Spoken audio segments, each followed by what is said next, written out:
बच्चों, कितने दिन हो गए तुमसे मिले हुए, और तुम तो काफी बड़े हो गए हो। रास्ते में कोई परेशानी तो नहीं हुई? और तुम्हारी माँ कैसी है? तुम तो नानी को भूल ही जाते हो।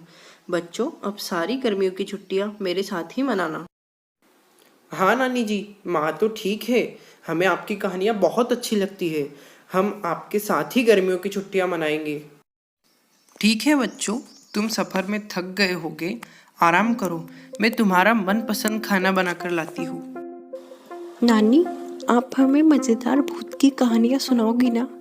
मुझे आपकी कहानियाँ और भूतिया किस्से सुनकर बहुत मज़ा आता है। सारी गर्मियों की छुट्टियां हम यही मजा करेंगे। सिया, पहले खाना खा लेते हैं, कहानी बाद में सुना दूंगी मैं जानती हूँ तुम्हें कहानी बहुत पसंद है, लेकिन पहले खाना खा लो। मैं खाना लेकर आती हूँ। नानी, आप खाना लाइए। सिया तो खाने के बिना रह सकती है, लेकिन कहानी के बिना नहीं। मुझे तो चाहिए खाना। वह तीनों नानी के साथ खाना खाते हैं। नानी, खाना बहुत मज़ेदार था। आपके हाथों में तो जादू है। सच में नानी जी, आपके पास बहुत अच्छा लगता है। छुट्टियों में तो बड़ा मज़ा आएगा।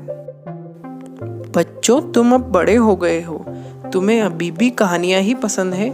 सब बच्चे तो दिन भर मोबाइल में घुसे रहते हैं, लेकिन तुम्हें तो नानी की कहानियाँ ही चाहिए। नानी, क्या आपकी कहानियाँ सचमुच सच्ची होती है? कोई सच्ची कहानी सुनाओ जिसे सुनकर डर लगे। तो बेटा, मैं तुम्हें एक सच्ची कहानी सुनाती हूँ। हमारे गांव के पास ही में एक जंगल है, जहाँ पर दूसरी तरफ एक बहुत बड़ा महल है। कहते हैं रात के वक्त तो क्या, दिन में भी लोग वहाँ पर जाने से डरते हैं। कुछ दिन पहले की बात है, अपने गांव का कल्लू उस रास्ते से गुजर रहा था। तब तुम कौन हो और तुम्हें यहाँ अकेले डर नहीं लग रहा? मुझे रास्ते से गुजरने में बहुत डर लग रहा था, और तुम तो लड़की हो, फिर भी तुम्हें डर नहीं लग रहा। वह लड़की चुड़ैल बन जाती है और वहाँ से उड़ जाती है। उस दिन से वहाँ कोई नहीं गया। नानी, क्या वहाँ सच में चुड़ैल है और वह भूतिया महल हमारे गांव के पास ही है? हाँ नानी माँ, क्या उस चुड़ैल ने उस आदमी को मार डाला? और क्या हम उस महल के पास जा सकते हैं? नहीं बच्चों, वहाँ जाना मतलब मौत को बुलाना। वहाँ कोई नहीं जाएगा। वहाँ लोग दिन में जाने से भी डरते हैं। रात के 3 बजे सिया नीरज के कमरे में जाती है। नीरज, रवि, उठो जल्दी। नीरज, उठो।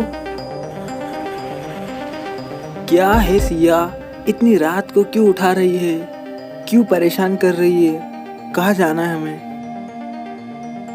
नीरज, रवि, हम महल देखने जा रहे हैं। चलो पता करते हैं कि नानी की कहानी सच्ची है या झूठी है। मुझे तो डर लग रहा है सिया।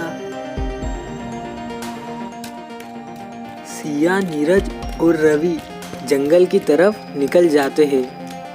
रवि अपने आप को बहुत बहादुर दिखाता था, लेकिन वह बहुत डरपोक था, इसीलिए वह पीछे चल रहा था। आगे क्या होने वाला है, इस बात से अनजान तीनों बेखौफ चल रहे थे।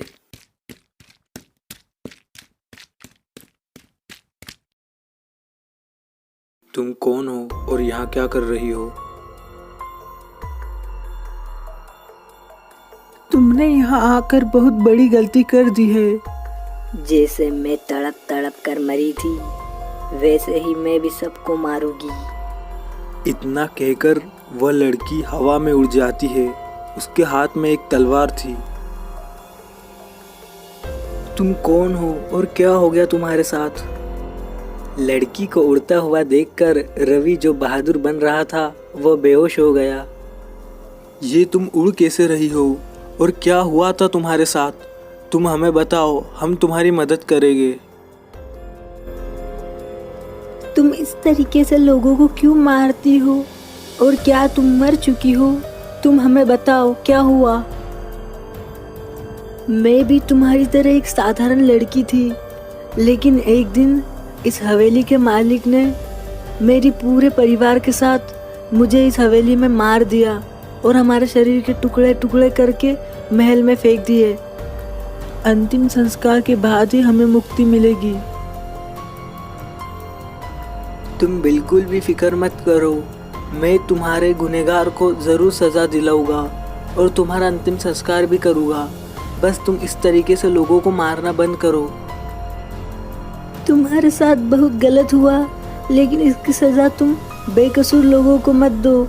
हम तुम्हारी मदद करेंगे, तुम्हें मुक्ति ज़रूर मिलेगी और हम सज़ा दिलाएंगे।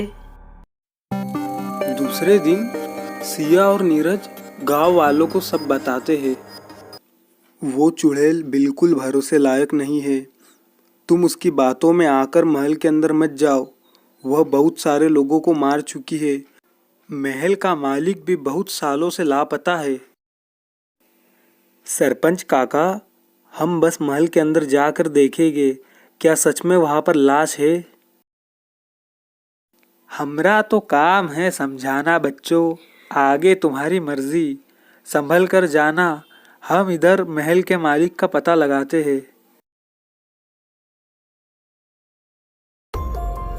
महल के अंदर का नज़ारा बहुत ही भयानक था। महल में लाश के टुकड़े पड़े हुए थे जो कि सब अनजान थे। नीरज ने सभी की लाशों का अंतिम संस्कार कर दिया था। तुमने उन शवों को जलाकर बहुत बड़ी गलती कर दी बच्चों।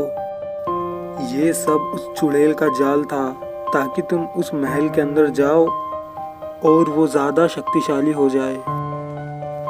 बाबा, हमें तो उसने बताया कि महल के अंदर महल के मालिक ने उसे उसके परिवार के साथ मार कर फेंक दिया है और हमने देखा महल में शव के टुकड़े थे। क्या वो सब झूठा था और वो लड़की झूठ बोल रही थी? हमें तो कुछ समझ नहीं आ रहा बाबा, आप ही कोई रास्ता निकालिए। वो मायावी लड़की किसी का भी रूप ले सकती है। उसे रोकने के लिए हम हवन करेंगे ताकि उसे काबू में लाया जा सके। बाबा गांव वालों के साथ मिलकर बरगद के पेड़ के नीचे हवन करता है।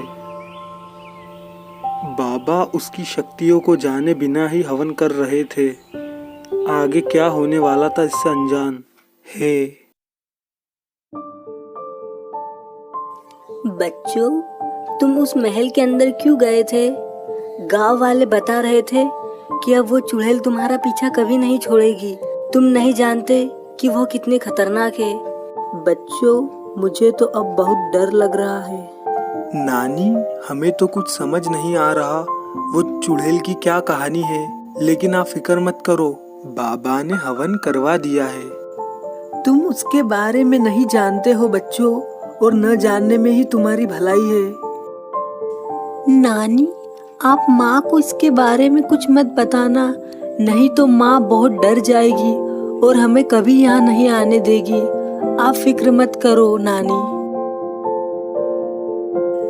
बच्चों, तुम अब कभी भी उस महल के पास नहीं जाओगे। अगर तुम्हें कुछ हो जाता तो मैं तुम्हारी माँ को क्या मुंह दिखाती। तुम कल यहाँ से चले जाना। हाँ नानी, आज जो यहाँ देखा है उसे देखकर तो मैं यहाँ कभी नहीं आऊँगा। कुछ रहस्य अभी भी बचा था। अगला पार्ट देखने के लिए सब्सक्राइब कीजिए।